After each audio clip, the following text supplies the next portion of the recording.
Oi, oi pessoal, tudo bem? Eu sou Suelen, a professora de vocês de Nutrição e Dietoterapia. A gente vai continuar com nutrição nos ciclos da vida, abordando ainda sobre o tema de gestação. E aí, quais são as recomendações nutricionais para aquela gestação de risco que a gestante ela apresenta uma glicemia descompensada, tá? Que é uma gestante que já está caracterizada como diabética. Então, a prescrição dietética no diabetes, ela deve permitir esse ganho de peso do bebê, tá? Da gestante, né? Que a gente avalia através do peso pré-gestacional, a gente verifica todo o ganho de peso dessa gestante. Então, a gente tem que garantir sempre esse desenvolvimento. A gestante, ela vai ganhar peso? Ela vai, porém, de um modo controlado, de um modo acompanhado. A equipe de saúde tem que estar próxima a essa gestante. Tá? Então, a prescrição dietética para o diabetes deve permitir o ganho de peso recomendado de acordo com o estado nutricional da gestante, avaliado pelo índice de massa corporal pré-gravídico, então tudo antes da gestação. A dieta tem que ser rica em fibras solúveis e fracionadas em 6 refeições. Lembrando que a fibra, quando ela é consumida, ela causa um certo retardo no esvaziamento gástrico. Isso daí vai permitir que a insulina ela haja em cima da glicose, da pouca glicose que está caindo na corrente sanguínea. Então é muito importante que essa gestante diabética ela faça uma alimentação adequada, com alto consumo de fibras, tá? Para a gente poder ter esse retardo na quantidade de açúcar que vai chegar na corrente sanguínea. Deve-se assegurar o consumo de lanche ao deitar para evitar uma hipoglicemia noturna às mulheres, se as mulheres estiverem em uso de insulina. Então, as pessoas que são diabéticas e que fazem o uso da insulina, a recomendação padrão é essa. Tem que consumir um lanche leve antes de dormir, porque é muito tempo em jejum. E para quem utiliza insulina, esse controle, ele é muito certo, tá? Esse controle da glicemia. Então, essa gestante, ela pode ter uma hipoglicemia noturna, com uma hipoglicemia, com baixa quantidade de carboidrato na corrente sanguínea, o bebê vai estar sofrendo, recebendo só corpos cetônicos, tá? Que é altamente tóxico para o sistema nervoso central desse bebê. E falando ainda nessa gestante com hipoglicemia, é importante que ofereça um carboidrato de absorção rápida. Então, se essa gestante está em hipoglicemia, ela apresenta aqueles sinais de hipoglicemia, que é confusão, tontura, é importante que seja ofertado ou um açúcar simples, tá? Ou 3 balas moles, ou um suco de fruta, mas de modo controlado. Isso quando essa gestante ela apresenta um bom controle da glicose sanguínea, tá? E foi um momento em que, de fato, esqueceu e aí ocasionou essa hipoglicemia, tá?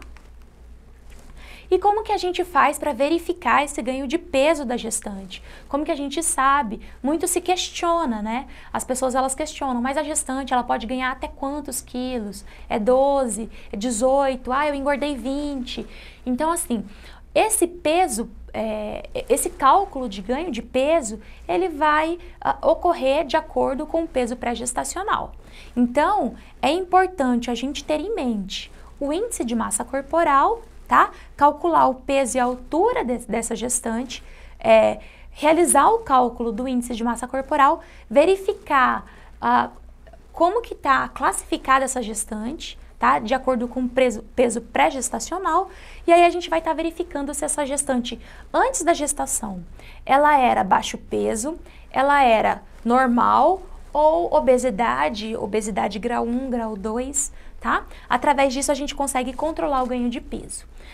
Pessoas que apresentam baixo peso, elas podem ter um aumento no ganho de peso. Já as pessoas que apresentam obesidade, o ganho de peso ele vai ser menor. E esse ganho de peso, a gente vai ter um valor total que vai ser dividido em cada trimestre de gestação. Então, a gente vai ter, primeiro, o peso pré-gestacional, tá? A verificação da altura ao quadrado. A gente vai calcular a semana gestacional, então, em que período que essa gestante ela se apresenta, ela está no primeiro trimestre, ela está no segundo trimestre, aí a gente vai verificar. Então, a gente vai verificar o índice de massa corporal pré-gestacional, ele pode ser referido até os 2 meses antes da gestação, mas se a gestante ela não se recorda, a gente ainda utiliza aquele peso do momento da primeira avaliação dela, tá? Então, a primeira vez que ela foi à unidade de saúde para fazer acompanhamento, a gente pode estar utilizando aquela informação.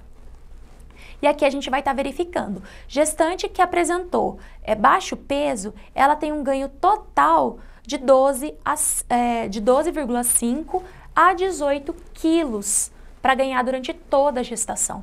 Já uma gestante que teve um peso adequado, de 11,5 a 16. Sobrepeso, de 7 a 11,5. E a obesidade, ela vai ter um ganho de peso de 7 quilos. Então, a gente tem que fazer esse controle. O ganho de peso, ele vai acontecer. Ele tem que acontecer, tá? Porque a gente precisa suprir esse bebê. A gente não recomenda uma gestação onde não haja ganho de peso, tá?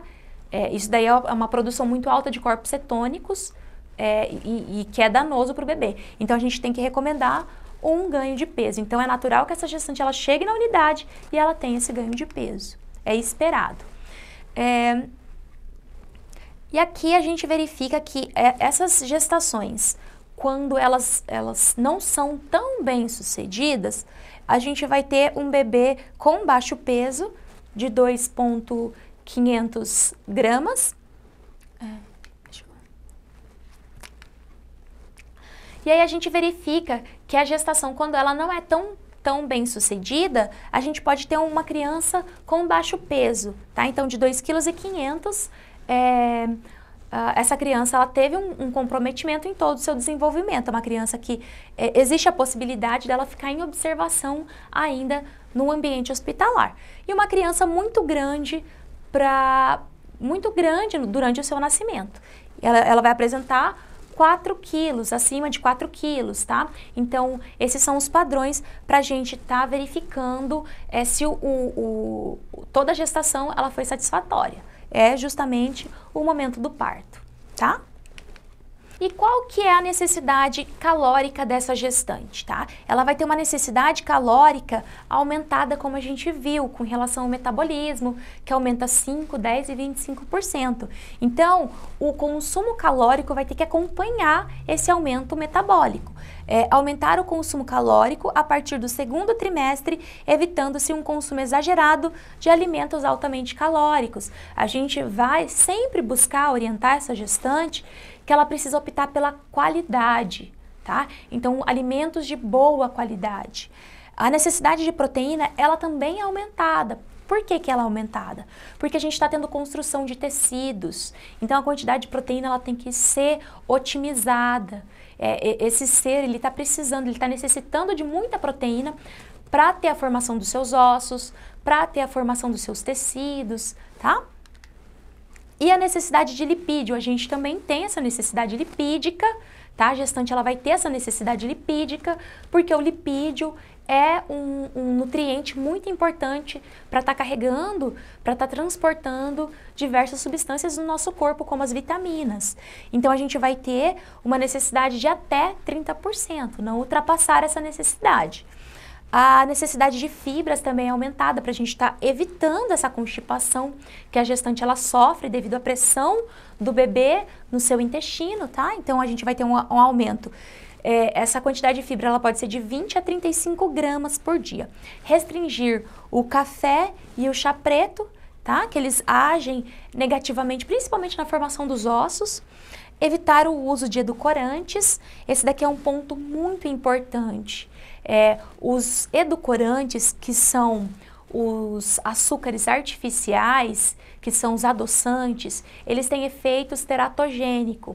Então, o gestante é necessário que seja suspenso, é necessário a gente conhecer esse padrão alimentar, verificar se ela faz esse consumo de adoçante e excluir da sua alimentação, porque pode ter um efeito de mutação no seu bebê, tá? Então, é um componente muito perigoso durante a gestação. A gente tem que pedir para ela suspender. Esse daqui é o cartãozinho da gestante, onde a gente faz a avaliação frequente toda vez que essa gestante ela entra dentro da unidade de saúde. e passa por um atendimento, a gente faz o registro, além do seu prontuário, na caderneta, tá? Num cartão da gestante. Então, a gente pode observar que tem alguns gráficos que vão mostrar tanto a altura uterina, como também o seu desenvolvimento, o seu peso, o seu índice de massa corporal. Então, é importante fazer o registro no cartão dessa gestante para que outro profissional que a acompanhe, tá? Tenha todas essas informações e saiba como lidar com essa gestante. Bom, pessoal, eu espero que vocês tenham gostado do conteúdo. A gente se vê na próxima aula. Um grande abraço e até mais!